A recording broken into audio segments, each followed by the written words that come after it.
আমাদের এই মিছিল নিকট অতীত থেকে শুরু করে অনন্তকালের দিকে। আমরা বদর থেকে উহুদ হয়ে শত সংঘাতের মাঝে এই কাফেলা এখানে এসে দাঁড়িয়েছি। কি প্রশ্ন করে আমরা কোথায় যাব? আমরা তো বলেছি আমাদের জীবনযাত্রা অনন্তকালের দিকে। উদয় অস্ত ক্রান্তি আমাদের কোনোদিন বিহ্বল করতে পারে না। আমাদের হাতে একটি মাত্র পবিত্র গ্রন্থ আল কোরআন। এই পবিত্র গ্রন্থ কোনো দিন কোনো অবস্থায় কোনো তৌহিদবাদীদেরকে থামতে দেয়নি। আমরা কি করে থামি?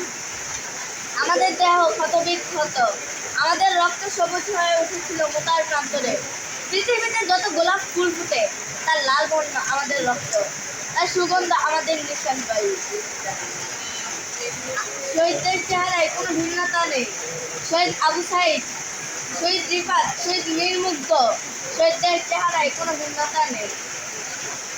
আমরা তো শাহাদাতের জন্যই মায়ের উদয় থেকে এই পৃথিবীতে পা রেখেছি। কেউ পাথরে, কেউ তাঁবুর ছায়ায়, কেউ মরুর উষ্ণ বালুর বুকে, কেউ আবার কোনো সবুজ ঘাসের বুকে। 1500 বছর ধরে সর্বোত্থান উত্থান পতনে আমাদের পথ শব্দ একটু থামেনি, থামবেও না। নারায়ে তাকবীর, আল্লাহু আকবার। আসসালামু আলাইকুম।